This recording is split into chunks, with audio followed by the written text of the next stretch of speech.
দেখা যাচ্ছে? জি স্যার। জি, দেখুন আমরা আসলে এই বিষয়গুলো খুব সেন্সিটিভ, না? জি স্যার। এই জন্য যে সামনাসামনি থাকলে মনোযোগটা একরকম থাকতো, এখন দূরে আছি, অনেক সময় নিজের ইচ্ছা করে ক্যামেরা বন্ধ করে দেই, হ্যাঁ, আর আশেপাশে হয়তো কেউ ডিস্টার্ব করে, যার ফলে মনোযোগটা থাকে না। আর তোমরা যখন ঘরে পড়াশোনার জন্য বসবে, ওই রুমটা বন্ধ করে নিবে। যেখানেই বসো, ছাদের উপরে হোক, যেখানেই হোক, হ্যাঁ, যেখানে সুবিধাজনক জায়গায় ওই রুমটা বন্ধ করে নিবে। তাহলে ছোট ভাই বোন থাকলে বা কেউ থাকলে এটা ডিস্টার্ব করবে না। আমরা নবুয়ত প্রাপ্তিটা দেখেছি। নবুয়ত লাভ হলো 610-এ, মহানবীর জন্ম হলো 570-এ। এই 570-এ আমাদের দেশে একটা সাবানের নাম আছে, জানি এটা? 570 একটি সাবানের নাম, কাপড় কাচার সাবান আছে, তিব্বত কোম্পানির। এটা একটা পাকিস্তানি কোম্পানি ছিল, আমাদের দেশে এখন এটা আছে তেজগাঁয়েতে। 570 এই সাবানটা হলো সবচেয়ে ভালো কাপড় কাচার জন্য, হ্যাঁ, খুব পরিষ্কার হয়। এই কোম্পানি এই মহানবীর নামে একটা সাবান তৈরি করলেন। আইয়ামে জাহিলিয়া যুগে আরবের যে অবস্থা ছিল, কুসংস্কার আচ্ছন্ন, এই 570 সালে মহানবীর জন্মের পরে এই কুসংস্কারগুলো আস্তে আস্তে কেটে যেতে লাগলো। সবচেয়ে নির্মম অবস্থা ছিল মেয়েদের। ওই সমাজে নারীদের কোনো সম্মান করা হতো না, তাদেরকে ভোগ্য পণ্য হিসেবে ব্যবহার করা হতো। কোনো নিয়ম নীতি ছিল না, হ্যাঁ, কোনো আচার অনুষ্ঠান অধিকার বলতে যা বোঝায় এগুলো ওই সময় ছিল না। আর এখন আমরা অধিকার নিয়ে খুব দৌড়াদৌড়ি করি, লাফালাফি করি, হ্যাঁ, আমাদের এটা দরকার, এটা দরকার, এটা আছে। এগুলো সব মেয়েদেরকে ইসলাম দিয়েছে। এই অধিকারগুলো ইসলাম দিয়েছে। তো একটা সাবান যেমন ময়লা পরিষ্কার করে কাপড় থেকে, এই মহানবীর আবির্ভাবটা সারা দুনিয়াতে এই আবর্জনার স্তূপ পরিষ্কারের একটি সময়কাল ছিল, যার ফলে এই কোম্পানি এই নামে একটি সাবান তৈরি করেছে। মহানবী যেমন দুনিয়া থেকে কুসংস্কার, বর্বরতা এগুলোকে মুছে দিয়েছিলেন, ঠিক তেমনি সাবানটাও ময়লা দূর করে দেয়। তাদের চিন্তা চেতনা ধর্মীয়, ব্যবসায়ীদের হালাল। আমাদের দেশে ব্যবসায়ীরা যে চিন্তা ভাবনা করে এটা হালাল না। তারা সুযোগ মতো মজুদ করে, সুযোগ মতো দাম বাড়িয়ে দেয়। এটা ইসলাম স্বীকার করে না, বা ইসলাম এটা নাই। মানুষকে ধোকা দেওয়া, মানুষকে ঠকানো, মানুষকে ওজনে কম দেওয়া, এগুলোর বিচারই হবে। এগুলো আগে বলেছেন, বলা হয়েছিল। মানুষ আরাবিয়ানরা সভ্য হয়ে গিয়েছিল, এবং তারা যে সভ্য, এই দর দাম, ব্যবসা বাণিজ্যে এগুলো দেখতে পাবে যদি কখনো কপালে থাকে হজ করার, বা সৌদি আরব যাওয়ার, বা মিডল ইস্টে যে কোনো দেশে যাওয়ার। সেখানে দেখবে এই নিয়ম নীতিগুলো যথেষ্ট পালন করা হয়, যেগুলো আমাদের দেশে হয় না। আমাদের দেশে টঙ্গীতে প্রতি বছর একটা ইজতেমা হয়, হয় না? প্রতি বছর এই ইজতেমাকে কেন্দ্র করে অনেকেই অনেক জিনিসপত্রের দাম বাড়িয়ে দেয়, তাই না? জি স্যার। এগুলো আমরা পত্র পত্রিকায় দেখি। তারপরে রোজা আসলে পরে জিনিসের দাম বেড়ে যায়, জিনিসের দাম বেড়ে যায়, কিছুরই দাম বেড়ে যায়। হ্যাঁ, এরা ইচ্ছা করে বাড়িয়ে দেয়। অথচ দেখো আমরা মুসলমান, কথা ছিল এই দামটা রোজার দিনে কমবে। কেন জি কমবে? স্যার। যে রোজার দিনে যত লাভ কম করা যাবে, মানুষকে যত খাওয়ানো যাবে, তত সওয়াব হবে, তাই না? জি আমরা কি করি? আমরা ইচ্ছা করে জেনে শুনে দ্রব্যের দাম বাড়িয়ে দিই। আবার বলি যত খাবো কোনো হিসাব নাই এ মাসে। হিসাব ছাড়া কি চলে? না স্যার। হিসাব দিতে হবে, হিসাব হবে। পাশাপাশি বলা আছে না, বেহিসাবি অপব্যয়কারী শয়তানের ভাই, তাই তো? জি স্যার। কি অপব্যয়কারী শয়তানের ভাই হয়, তাহলে বেহিসাবি কি এর মধ্যে পড়ে না পড়ে না? পরে। পড়ে। এই রোজার দিনে দ্রব্য মূল্যের দাম বাড়িয়ে মানুষকে কষ্ট দেয় যারা, তাদের হিসাব যথাযথ সময়ে হবে এবং এর ফল ভোগ করবে। যদি সে মুসলমান হয়, ইমানদার হয়, তাহলে বাড়বে না। আমরা সৌদি আরবে দেখেছি, মদিনায় দেখেছি, রোজার মাসে সমস্ত দ্রব্যের দাম ন্যায্য মূল্য, পারতপক্ষে ফ্রি দিয়ে দেয়। জিজ্ঞেস করবে আমাদের দেশ থেকে যারা হজে যায়, কোনো হাজি যদি তোমার আশেপাশে থাকে, তাকে জিজ্ঞেস করবে যে হজের সময় তারা যে খাবারগুলো খায়, এই খাবারগুলো আমাদের দেশে খেতে কি পরিমাণ টাকা খরচ হবে, অথচ এই খাবারগুলো সৌদি সরকার ফ্রি দেয়। শুধু জি তাই না, স্যার। ফ্রি দেয় শুধু তাই না, এই রৌদ্রের জন্য ছাতা দিচ্ছে কোম্পানি, হ্যাঁ, পানি দিচ্ছে, জুস দিচ্ছে, ফল ফলাদি দিচ্ছে, খেজুর দিচ্ছে, এক এক গ্রুপ এক এক কোম্পানি ফ্রি দিচ্ছে, হ্যাঁ, টাকা পয়সা জি নিচ্ছে না। স্যার। তারা কি লাভের আশা করে না? জি স্যার করে। তাহলে আমাদের দেশে কেউ ফ্রি কিছু দেয়? না। দাবি করি আমরা ইমানদার মুসলমান, আমাদের ইমান শক্ত, আমরা খাঁটি স্যার করলেও। হুম, আমরা এই কাজটা করি না। তো ধর্মকে আমরা সঠিকভাবে পালন করি না। অনেক সময় বলি আল্লাহ বোধহয় আমাদেরকে দেখে না, আমাদের এত কষ্ট, এত নির্যাতন, হ্যাঁ, আল্লাহর সাথে খুব মনক্ষুণ্ণ হই।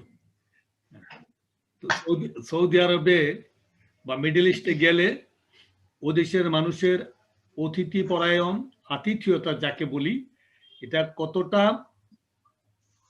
উন্নত, তাদের আচার ব্যবহার দেখলেই বুঝবো যে তারা কতটা অতিথি পরায়ণ। তারা মহানবীর বাণীকে, কাজকে, স্যার। বলো। স্যার আপনি বললেন না যে ফ্রিতে দেয় ফল ফলাদি খাবার টাবার সব। হ্যাঁ, আমার আম্মু, নানা, মামা সবাই তো গেল সেখানে, সবাই বলে যে ফ্রিতেই দেয়। পায় না, পায় না। ফ্রিতেই পায়, একেবারে ফ্রিতে। হ্যাঁ, ফ্রিতে দিচ্ছে, মক্কায় দিচ্ছে, মদিনায় দিচ্ছে, মানুষ বিভিন্ন ভাবে সব। খাবার দাবার ফ্রি দিচ্ছে। সবাই তো একটা জি আশায় ফ্রি দেয় নাকি? যারা জি মেহমানদারি করলে সওয়াব হবে, এই চিন্তাটা তাদের মধ্যে আছে, কিন্তু আমাদের মধ্যে এই চিন্তা নাই, কারণ আমরা ওই রকম সামর্থ্যবান না। যার ফলে আমরা মেহমান আসলে চিন্তা করি এই টাকা খরচ হয়ে যাবে, বেশি খেয়ে ফেলবে, হ্যাঁ, ইত্যাদি, জি তাই না? এটা আমাদের দোষ, এই জন্য যে আমাদের সেই আর্থিক সামর্থ্যটা নাই। হ্যাঁ, একটা অতিথিকে আপ্যায়ন করার জন্য মনে ইচ্ছা থাকলেও আর্থিক অসঙ্গতির কারণে আমরা করতে পারি না। হ্যাঁ, যতটা করি, যেটাই করি, এটা আল্লাহ কবুল করে নেবেন। কারণ সৌদি আরবের মতো মানুষের যে টাকা পয়সা, আল্লাহর অশেষ রহমত আছে, রহমত আমাদের প্রতিও আছে, কিন্তু আমরা যে কাজগুলো করি, এই কাজগুলো রহমত রক্ষার জন্য করি না, রহমত ধ্বংস জি হওয়ার জন্য করি। জিনিসপত্রের দাম বাড়িয়ে দিয়ে মজুদদারি করে যারা, তাদের বিচার দুনিয়াতেই হবে, দুনিয়াতেই হয়ে যাবে, আমরা বুঝতে ভুল করি। বাড়ির কাজের বুয়া আছে না? আছে? জি স্যার আছে। জি দেখবে কাজের বুয়ার ছেলে মেয়ের অসুখ বিসুখ যা বলি এই ছোটখাটো রোগ বালাই হয়, ওর জন্য কিন্তু বড় বড় হাসপাতাল দরকার হয় না।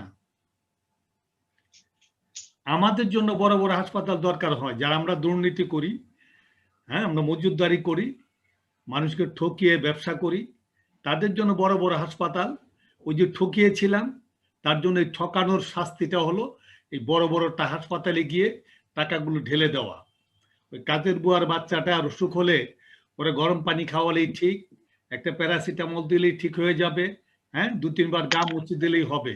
কিন্তু আমাদের কর্মকাণ্ডে এই 2 টাকার প্যারাসিটামল আর গরম পানি খেলে ভালো হবে না।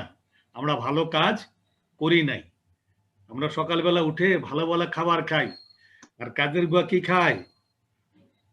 যেগুলো পানি থাকে, বা উচ্ছিষ্ট থাকে, পান্তা থাকে, এগুলো আমরা দিয়ে দিই, তুমি এটা খেয়ে ফেলো। ও কিন্তু দিব্যি খেয়ে আল্লাহর প্রতি রহম আছে, আর আমাদের প্রতি রহম নাই। কেন নাই?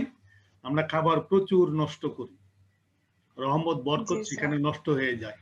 সত্য কি না? জি স্যার সত্য আমরা দেখতে পাই, কিন্তু বলি না। কেন বলি না? করিও না। হ্যাঁ, আমরা মানুষ, জি আমরা বাড়ির লোক, আমরা কি ঠান্ডাটা খাবো? বুয়া তুমি খেয়ে ফেলো, না নিয়ে যাও। হ্যাঁ, এটা জি ওইটা বুয়ার জন্য বরাদ্দ, খাবারটা বুয়াই তৈরি করেছে।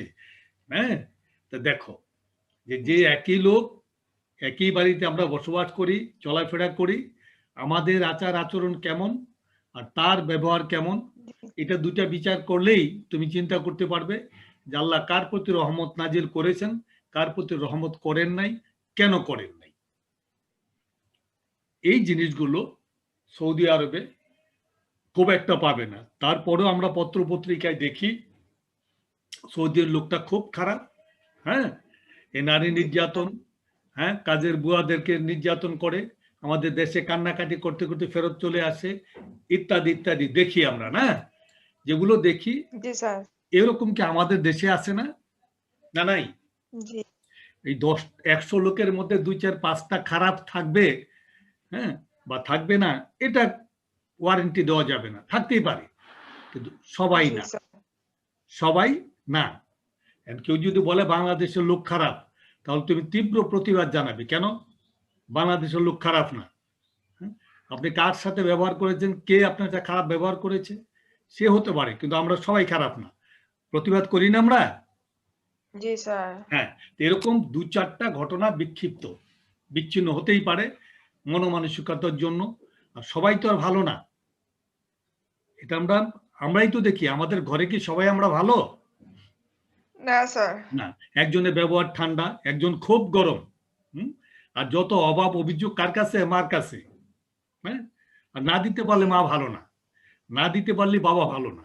হ্যাঁ, কিন্তু দেওয়ার সামর্থ্যটা বাবা মার থাকতে হবে। যদি থাকে তাহলে কখনোই তোমার বাবা মা তোমাকে নিষেধ করবে না। যদি সামর্থ্যটা না থাকে তখনই তোমাকে বলে একটু হিসাব করে চলতে।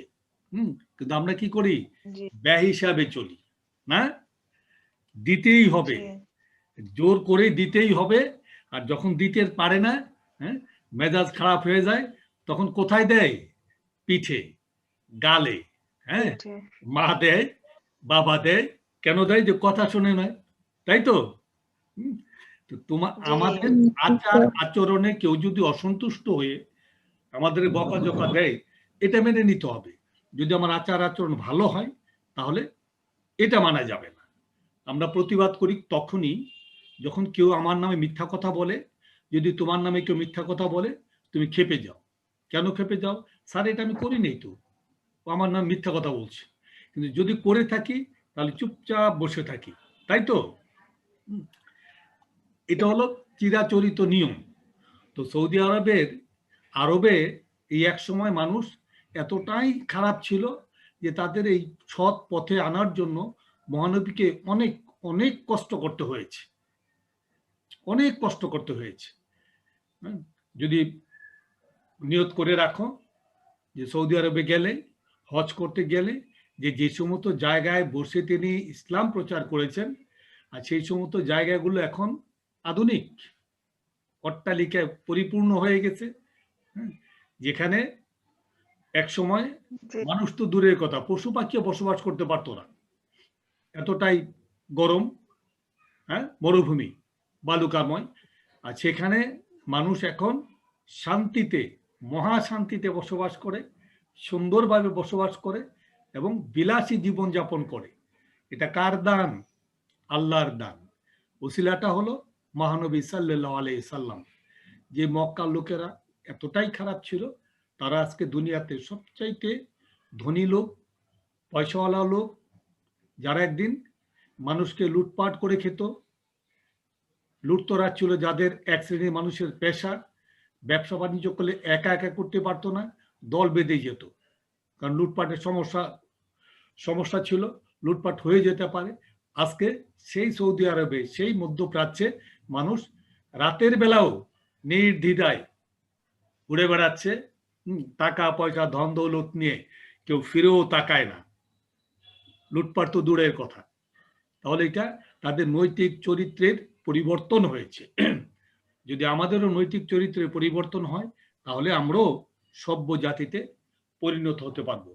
তো আমাদের নসিব ভালো, কিসমত ভালো যে আমরা এমন একটা ধর্ম পেয়েছি, এমন কিছু মানুষের সংস্পর্শে আসার সুযোগ হয়েছে, যে যাদের কাহিনী, যাদের ঘটনা পড়লেই আমরা শান্তিতে থাকতে পারবো।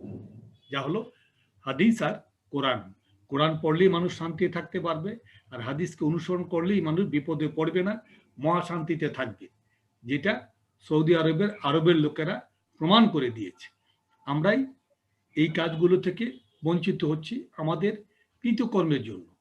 আমরা যদি ভালো কাজ করি, কোরআন হাদিস মতো চলাচল করি, তাহলে কোনো অভাব, কোনো অভিযোগ, কোনো অত্যাচার, নির্যাতন আমাদের দেশে থাকবে না। যদি আমরা হিসাব করি, যদি কোরআনকে অনুসরণ করি এবং কোরআনের আইনকে মানি এবং মহানবীর সুন্নতকে পালন করি। যে লোকটা 5 ওয়াক্ত নামাজ পড়ে, সে কখনোই মিথ্যা কথা বলবে না, যদি সে জানে এই মিথ্যা বলাটা পাপ। যে কখনোই কারো ক্ষতি করবে না, এই ক্ষতি করাটা অন্যায়। সে কখনোই কারোটা মেরে খাবে না, যে মেরে খাওয়াটা অন্যায়। হ্যাঁ, তা আমরা জেনে শুনেই এই কাজগুলো করি, তাহলে কি রহমত আমাদের উপর থাকবে না থাকবে না? দেখো, আমি তোমাদের পাশে একটা চিত্র দিয়েছি, ছবি দেখো, আছে ছবিটা? জি স্যার এই ছবিটা জি হলো তায়েফের। তুমি যে জানতে চেয়েছিলে না যে স্যার তায়েফ জি কোন অঞ্চলের? এটা হেজাজ, মক্কা, জি মদিনা, তায়েফ, এই তিনটা নিয়ে হলো হেজাজ অঞ্চল। তুমি মানচিত্রে দেখতে পাবে হেজাজ। এই হলো সেই তায়েফ, যেই তায়েফে মহানবী ইসলাম প্রচার করতে গিয়ে নির্যাতনের শিকার হয়েছিলেন। এই ঘটনা হুজুররা আমাদেরকে 9 10-এ পড়িয়েছিল। মহানবী ইসলাম প্রচার করতে তায়েফ গিয়েছিলেন, মক্কা থেকে কুরাইশদের অত্যাচার অতিষ্ঠ হয়ে তায়েফে গিয়েছিলেন, এবং সেখানে তিনি ইসলামের কথা বলাতে তারা তো ইসলাম গ্রহণ করেই নাই। তার উপর অধিকন্ত ওই সময় এই বালক ছেলে পেলেদের দিয়ে উস্কিয়ে দিয়ে তাকে পাথর নিক্ষেপ করে রক্তাক্ত করা হয়েছিল। যেই ছবিটা জি দিয়েছি, এই হলো সেই জায়গাটা যেখানে তাকে রক্তাক্ত করা হয়েছিল। এই সেই তায়েফ। এই তায়েফ আজকে অত্যন্ত সুন্দর সুশীতল একটা অঞ্চল। এখন ওই যে বললাম, গেলে এগুলো দেখে আসতে পারবে। শুধু নিয়ত করে রাখো যে আল্লাহ, আমাকে, আমার যখন টাকা পয়সা হবে, আমি অবশ্যই যাতে হজ করতে পারি, উমরা করতে পারি, মহানবীর এই জায়গাগুলো দেখতে পারি, দেখার একটা ব্যবস্থা করে দিই। প্রতিদিন নামাজ পড়েই এই নিয়তটা করবে, এই ফরিয়াদটা আল্লাহর কাছে করবে। আল্লাহ অবশ্যই তোমার দোয়া কবুল করবে। যা বলছিলাম, তিনি তায়েফে গেলেন ইসলাম প্রচারের জন্য। কেন গেলেন?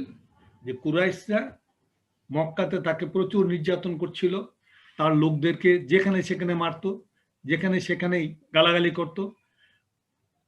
এমন একটা অবস্থা যে তাদের সামনে পড়া মানেই বিপদে পড়া।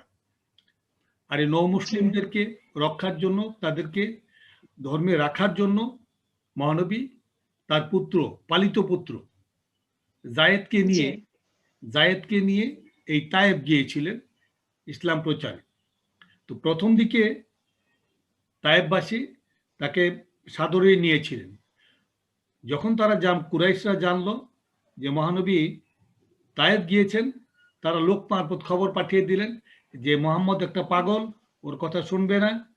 যদি তোমরা ওর কথা শোনো বা ইসলাম গ্রহণ করো, তাহলে তোমাদের সাথে আমাদের ব্যবসা বাণিজ্য আচার অনুষ্ঠান সব বন্ধ হয়ে যাবে, আমরা তোমাদের সাথে কোনো সম্পর্ক রাখবো না, তোমরা দ্রুত তাকে তোমাদের দেশ থেকে বিদায় করো। এই সংবাদের পরে এই কুরাইশদের প্ররোচনায় তায়েফের তৎকালীন শাসক তাকে বিদায় করে দেন এবং কিছু উশৃঙ্খল লোক উশৃঙ্খল বালকদেরকে উস্কিয়ে দিয়ে তাকে রক্তাক্ত ও নির্যাতন করে। তিনি তায়েফ থেকে ফেরত আসেন, এসেই একটি মহা দুঃসংবাদ পেলেন, তার চাচা আবু তালিবের মৃত্যু হলো এবং সাথে সাথে বিবি খাদিজারও মৃত্যু হওয়াতে তিনি অত্যন্ত ভেঙে পড়েছিলেন। এতদিন মহানবীর আত্মীয় স্বজন, চাচা, দাদা এরা ক্ষমতায় ছিল বলে তার উপর প্রকাশ্যে নির্যাতন হয়নি। আর বিবি খাদিজা ওই সময়ে মক্কার 17 জন ধনাঢ্য ব্যক্তির মধ্যে একজন ছিলেন। সারা মক্কাতে 17 জন ধনাঢ্য ব্যক্তি ছিলেন, বড় লোক ছিলেন, টাকা পয়সাওয়ালা লোক ছিলেন, তার মধ্যে বিবি খাদিজা একজন এবং সম্ভ্রান্ত পরিবারের মহিলা ছিলেন। তার এই টাকা পয়সা ধন দৌলত দেখে অনেকেই তাকে বিয়ে করতে চেয়েছিলেন, তিনি করেন নাই। পরিশেষে এমন এক এতিম বালককে বিয়ে করলেন যা দেখে মক্কার অন্যান্য গোত্রের লোকেরা তাকে ধিক্কারি দিয়েছিল। ওর কিছু নাই, তাকে বিয়ে করলো, আমাদের টাকা পয়সা প্রচুর আছে, আমরা বললাম আমাদের কথা শুনলো না। তার একটা ক্ষোভ, তারপরে ইসলাম গ্রহণ করেছে সেটা একটা ক্ষোভ, আর বিবি খাদিজার মৃত্যুর পরে এই ক্ষোভগুলো এসে মহানবীর উপরে পড়ে। একটা তো আবু তালিবের মৃত্যু, বিবি খাদিজার মৃত্যুর পরে মহানবী একটু বিমর্ষ হয়ে পড়েছিলেন। তার এই দুঃখ কষ্টটাকে লাঘব করার জন্য আল্লাহ তাআলা তাকে মেরাজে আহ্বান জানিয়েছিলেন। এই মেরাজের ঘটনা কি এগুলো আমরা হুজুরদের কাছে পড়েছি, হ্যাঁ, এগুলো বিস্তারিত বর্ণনা দেওয়ার আমাদের সুযোগ নেই, সময় নেই। আর যদি কলেজ খোলে, হ্যাঁ, যদি এর পরিবেশ হয় তাহলে বলবো, ঠিক আছে? তো তায়েফ থেকে আসার পরে যেটা হলো, পরবর্তী সময়ে দেখো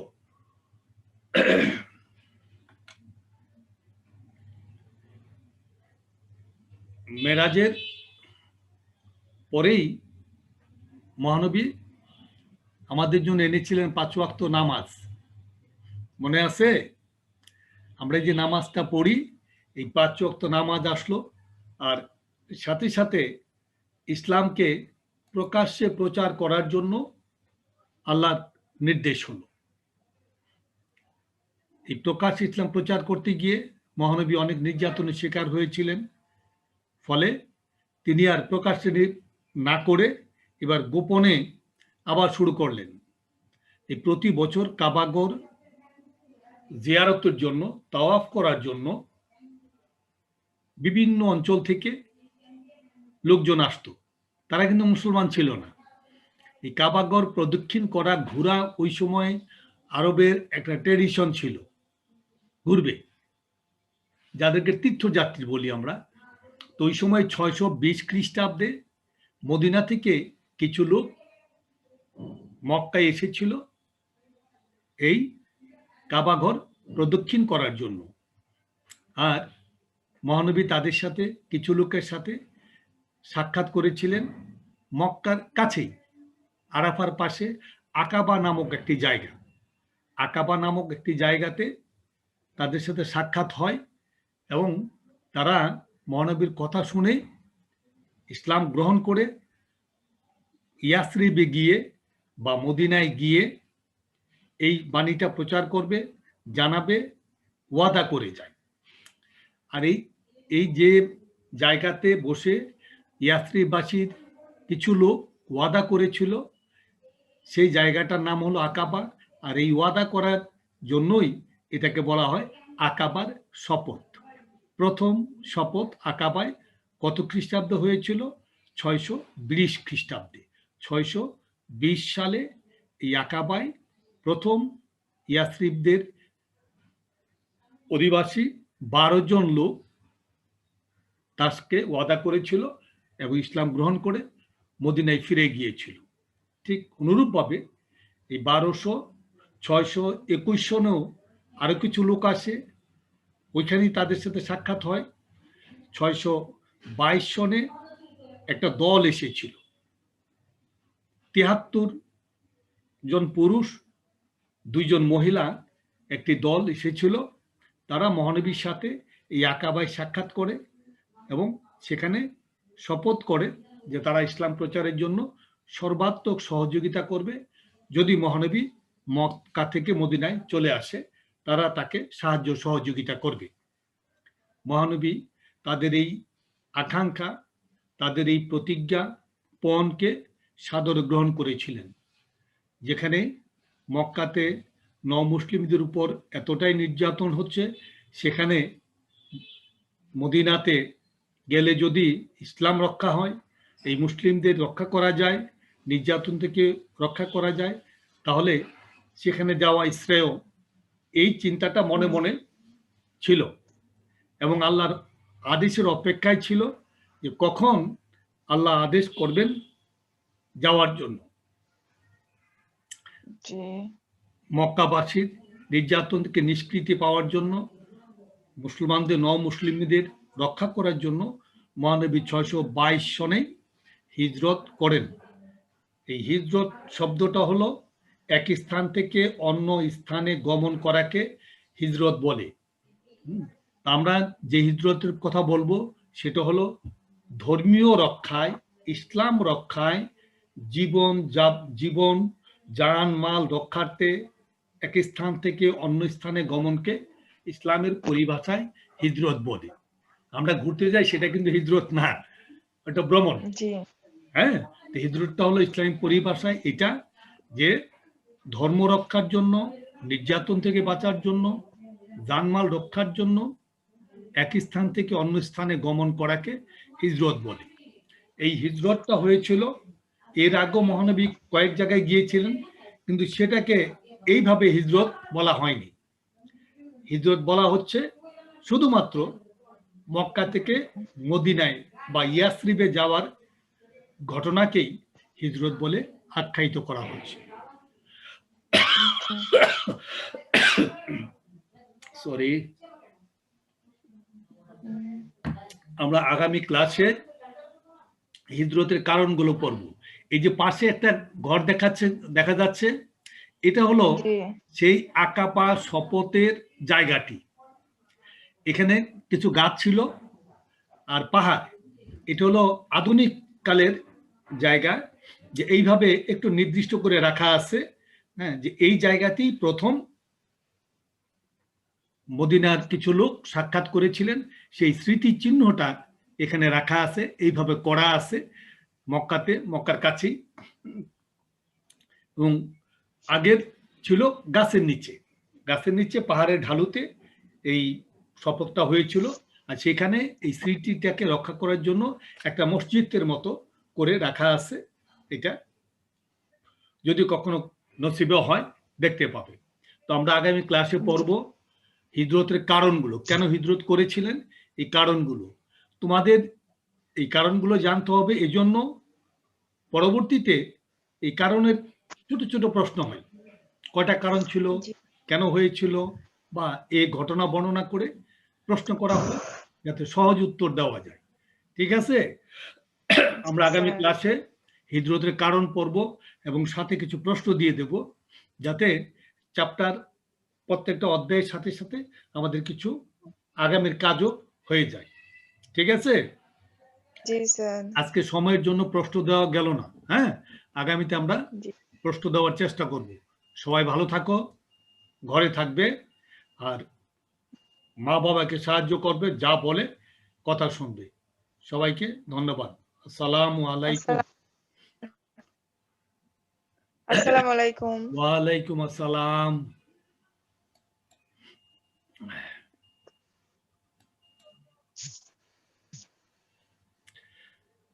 ছত্রিশ